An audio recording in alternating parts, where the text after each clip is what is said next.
बोलिए बागेश्वर धाम सरकार की जय, बागेश्वर बाबा की जय, सन्यासी बाबा की जय, हनुमान जी महाराज की जय।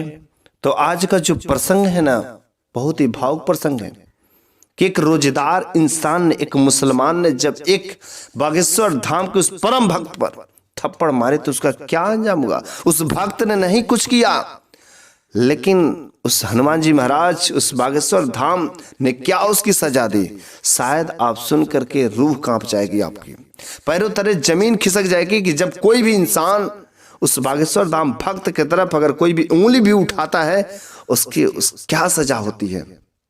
भूल से भी इसको सुनने के बाद कोई भी इसके खिताब उठा नहीं सकता है। इस कारण से आप इसे ध्यान से सुनिएगा, अंत तक सुनिएगा, और हो सके तो सबके साथ शेयर जरूर कर दीजिएगा, क्योंकि बहुत सारे बुराइयां करने वाले होते हैं। आप उनको एक बार जरूर सुना दीजिएगा, शेयर कर दीजिएगा। क्या होता है, एक पंडित जो हनुमान जी महाराज की मूर्ति जहां पर स्थापित हुई थी, उस मंदिर में पुजारी था। वह उस हनुमान जी महाराज, उस बागेश्वर धाम सरकार का बहुत बड़ा परम भक्त था। वहां पर वह नित्य दिन पूजा करता, तपस्या करता। उस मंदिर में दान धर्म के काम सब होते थे, बहुत सारे लोग दान भी देते थे। लेकिन जब वहां पर दान धर्म के पैसे अधिक हो जाते तो वह दीन दुखियों को सहायता कर देता था, साधु सन्यासी को बुला करके खाना खिला देता था, क्योंकि वह ब्रह्मचारी था, उसका कोई परिवार नहीं था। वह मंदिर का उपासक, वह उस बागेश्वर धाम सरकार हनुमान जी महाराज का उपासक था। वह हमेशा दीन दुखियों की सहायता करता था। लेकिन उस मंदिर के बगल में एक ऑफिसर आया, किराया पर रूम लेकर के लगा रहने। लेकिन वह ऑफिसर एक मुसलमान था। वह रोजा पढ़ता था, अल्लाह की इबादत करता था। लेकिन उस बागेश्वर धाम की कृपा से पता नहीं क्यों उसको क्या होता था, जलन होती थी। रोजा रखता, दिन भर नहीं खाता पीता, लेकिन शाम को रोज मटन मुर्गा यही सब चलता। अरे किस प्रकार के तुम उपासक हो भैया, शाम के समय में किसी दूसरे का जान लेकर, किसी दूसरे का मांस लेकर के अपना पेट भरते हो और कहते हो मैं उपासक हूं। नहीं नहीं, वह ठीक है रोजा रखता, लेकिन इस बागेश्वर धाम के भक्त से बहुत ही जलन करता। जब शाम के समय में वो अपना रोजा तोड़ता तो इसी समय इधर पूजा आरती करना शुरू कर देता। आवाज आती जिसके वजह से उसको डिस्टरबेंस होता था। वो गुस्सा करके गया कि कहा पंडित, आज के बाद तुम ये सब काम मत करना, पूजा आरती अर्चना कुछ शांति से काम कर लो।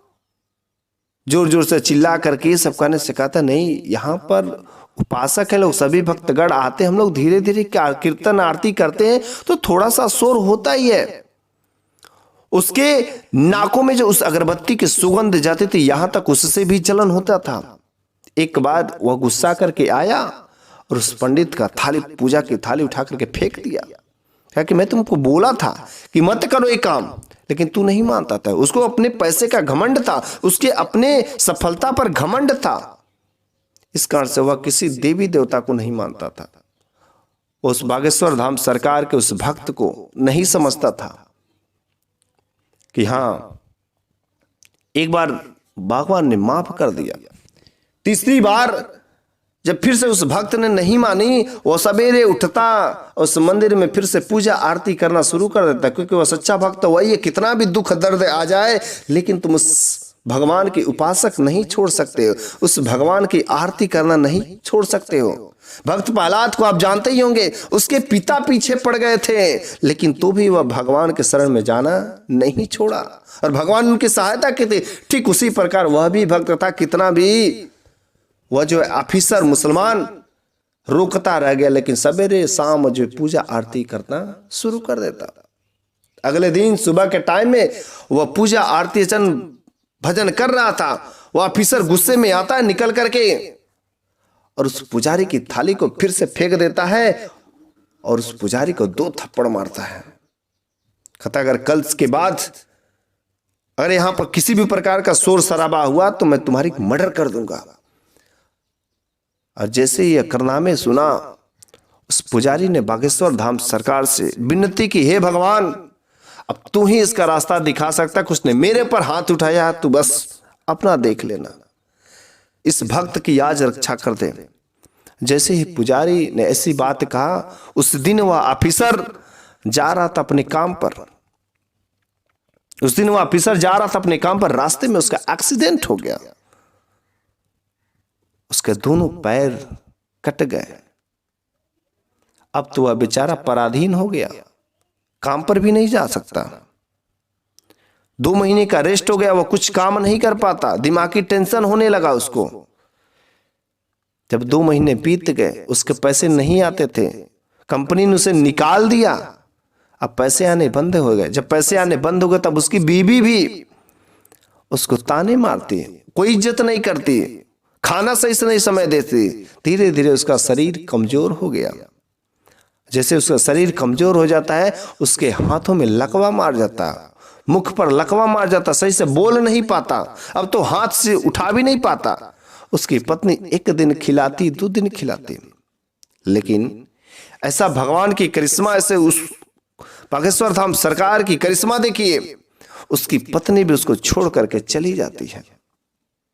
अब वह अकेले वहां पर तड़पता। लेकिन उस ऑफिसर का एक भाई, जब उसको पता चला कि मेरे भाई की ऐसी हालत हुई है, वो उसको आता है और लेके जाता है अपने घर पर।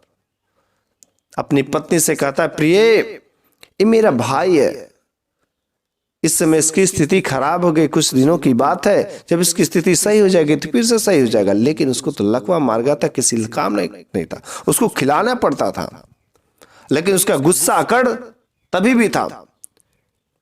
उसकी अब छोटे भाई की पत्नी उसको खाना खिलाती, एक तो खाना खिलाती, लेकिन एक बार की बात हुई, वह पत्नी कहीं चली गई थी सुबह सुबह, उस दिन उसको खाना का देरी हो गई।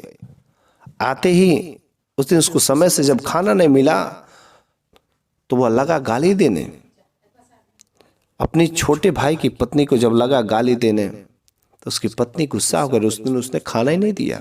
जब खाना नहीं दिया, अब तो वह बेचारा तड़पने लगा। तो तक उसका छोटा भाई आता है।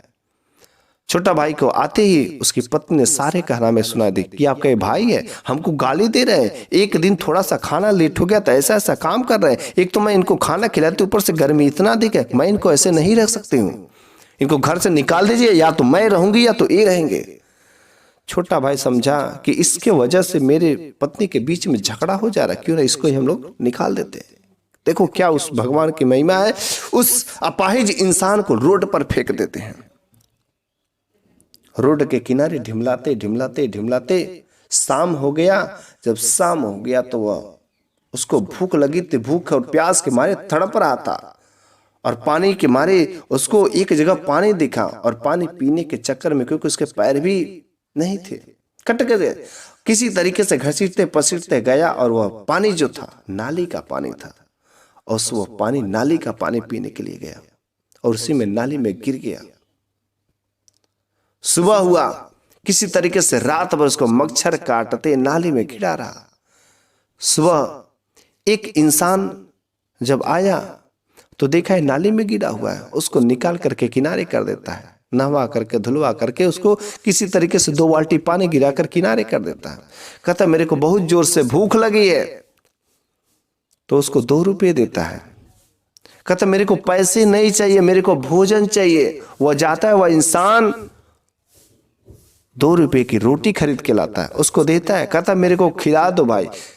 कहता क्यों, खा नहीं सकता? कहता हाथ है, लेकिन हाथ में लकवे मार गए हैं, मैं नहीं खा सकता। कहता मेरे पास समय नहीं है कि तुमको खिलाने के लिए। अब वह रोटी जो सामने रखी गई रहती, उसके पास समय नहीं था, वह इंसान छोड़ के चला जाता है। वह वहां पर रोटी मुख से उठा करके कुत्तों के जैसा चोथता है,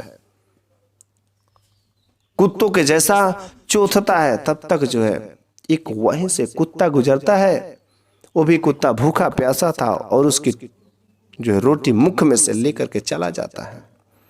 उसकी हालत क्या हो रही, भूख के मारे तड़प रहा है, व्याकुल है।